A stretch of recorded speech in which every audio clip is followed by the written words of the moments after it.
Yo, what's going on guys? It is Cynnnical, and today for you guys I'm bringing you an analysis video of quite an old Kingdom Hearts cutscene, but I feel like it is a lot more relevant these days, as of course Kingdom Hearts 0.2 Birth by Sleep, or kind of more known as Birth by Sleep Volume 2, is now an actual real thing that will be included in Kingdom Hearts HD 2.8, which is coming out next year. Now, of course, at the end of Kingdom Hearts Birth by Sleep Final Mix, during the secret episode, right at the end when you finish that, there is this cutscene that is displayed that shows Aqua making her way up to this ledge, and in the distance, while she's in the Realm of Darkness, we see this castle, which is the Castle of Dreams from Cinderella's world, and it shows us a bunch of other sort of cutscenes, and then after that it sort of said Volume 2. Now this kind of hinted towards a possible Birth by Sleep Volume 2, and for many years nothing was really said on it.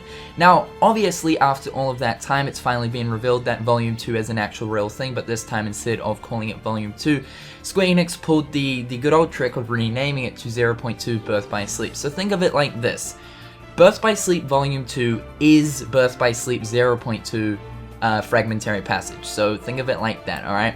So perhaps out of the cutscene that is kind of displayed at the end of the secret episode, maybe we can kind of look at a few sort of different story details that perhaps might actually transpire in 0.2 Birth by Sleep. Because as of right now, we really don't know too much sort of story information that's kind of going to happen in 0.2 Birth by Sleep.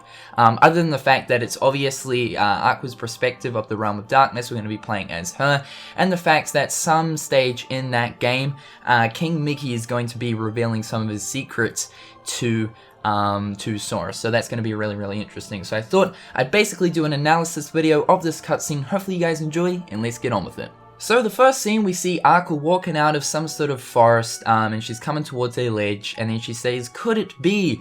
And then it switches to this scene where we see Aqua standing on the ledge, and then in the distance we see this castle surrounded by darkness. Now, a lot of people ask the question, exactly what castle is that?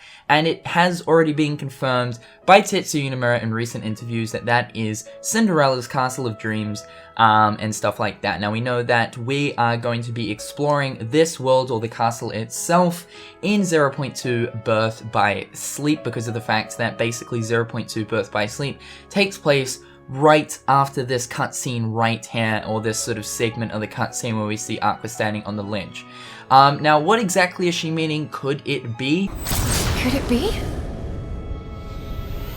When she says that, what does she mean? Because obviously she's saying that in sort of response to her seeing that castle. I kind of believe she's saying that just due to the fact that she's seen a world that she visited. Obviously she visited this in Birth by Sleep, the actual world.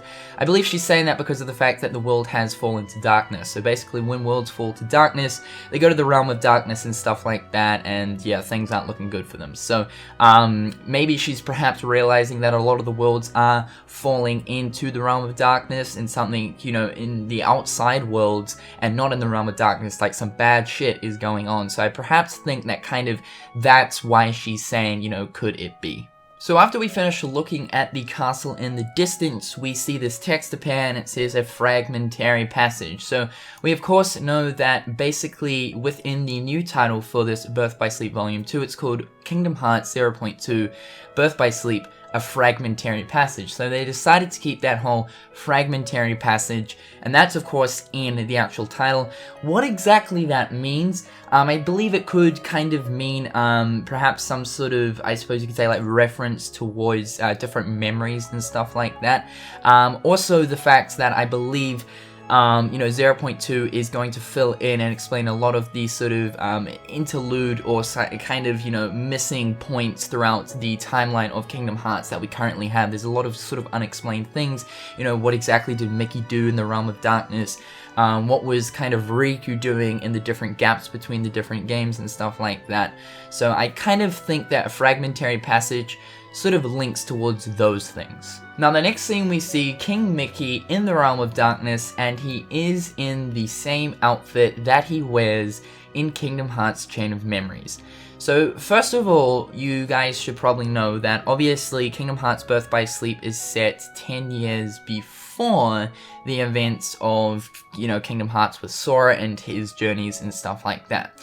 Now, another thing that you guys should probably note is that time flows differently in the Realm of Darkness. So perhaps a week spent in the Realm of Darkness could be the equivalent of, like, I don't know, 5 years, 10 years, maybe even 30 years in the real world. Currently right now it's sort of, not clear as to how time exactly flows, but we do know that basically, time flows differently. We know that much. Tetsuya Nomura has stated that.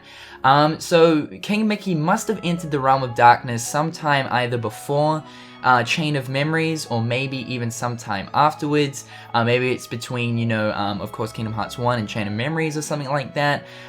Who really exactly knows? Because we know that at the end of Kingdom Hearts 1, we see King Mickey only very briefly, and it's clear to see that he's actually wearing his traditional Mickey Mouse outfit. So this has to be sometime, perhaps after Kingdom Hearts 1, but then again, it might actually be before Kingdom Hearts 1. Who really knows? But yes, Mickey did go to the Realm of Darkness, and a lot of people are sort of angered towards Mickey because they're like, okay, so Mickey went to the Realm of Darkness. Perhaps during his time in the Realm of Darkness, did he come across Aqua? And I mean, like, why hasn't he exactly said more about these missing friends? And we do know that sometime in 0.2 Birth by Sleep, basically Mickey is going to reveal a lot of secrets to Sora.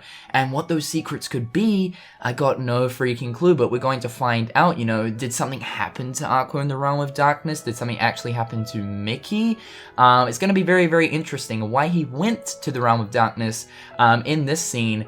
Who really knows? Was he actually looking for Aqua? And if he was, then it's kind of like maybe something happened to her, because obviously Mickey returned from the Realm of Darkness, and then all the events of Kingdom Hearts 2 and the other Kingdom Hearts games ended up happening, and he hasn't really mentioned Aqua or any of the other friends. So some people are a little bit worried right now that perhaps Aqua might not actually be alive, but fingers crossed that's not actually the case. We're going to learn more about why Mickey went there and what happened there in 0.2 Birth by Sleep.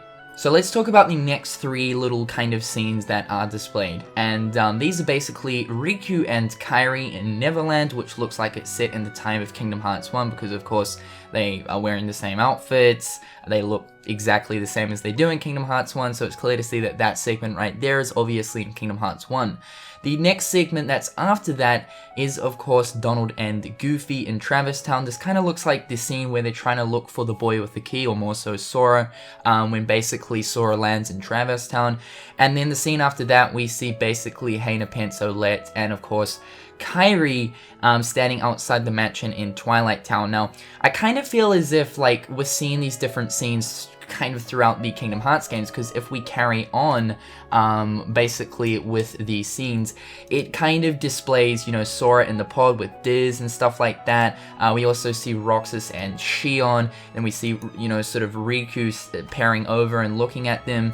And then finally, we also see young Master Xehanort standing on the beach of Destiny Islands. It almost kind of seems like perhaps maybe Aqua's time in Volume 2, or more so 0.2 Birth by Sleep, actually extends all the way from the end of the secret episode of, Birth by Sleep Final Mix throughout all of the sort of current events that have happened. And I think that's kind of why Square Enix put all those different sort of happenings, because a lot of those different happenings are, of course, throughout the different, Kingdom Hearts titles that we have, of course, received.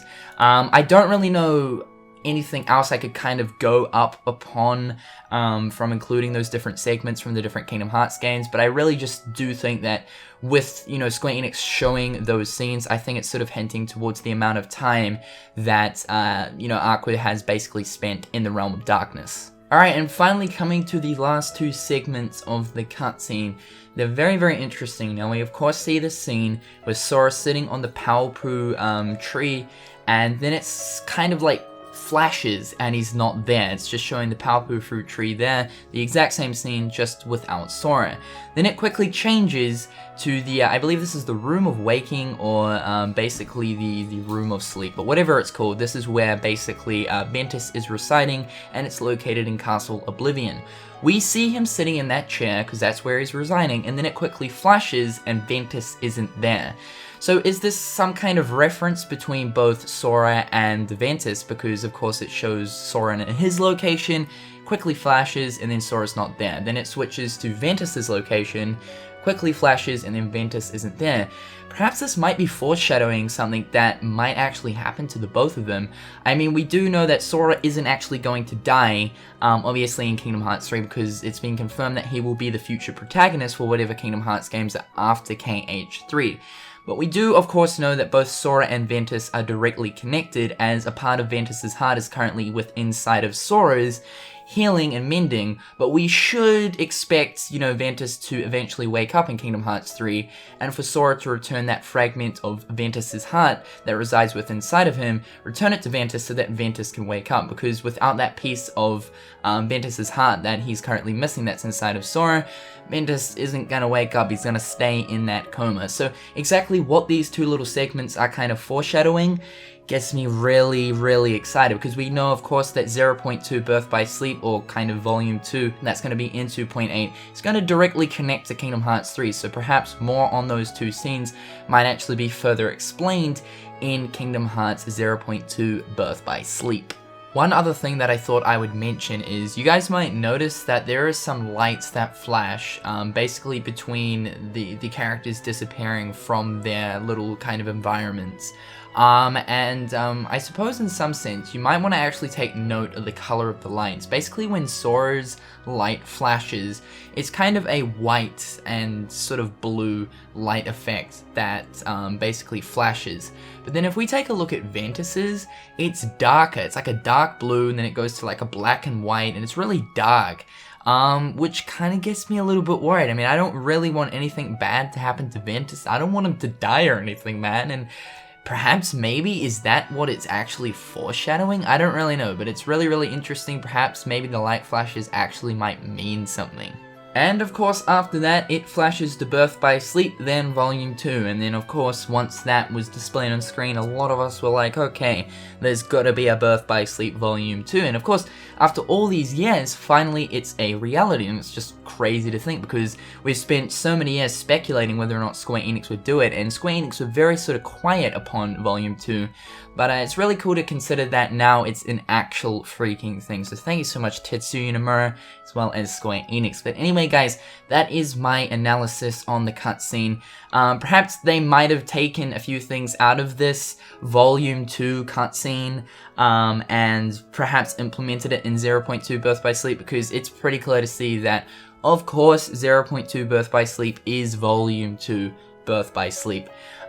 So yeah, but more things will of course be explained over the next coming months. Tetsuya Nomura has said that he's going to be explaining a few more details and information about 0.2 Birth by Sleep as the months progress, and I'm almost counting on D23 in November to have more information about Kingdom Hearts HD 2.8 as well as 0.2 Birth by Sleep.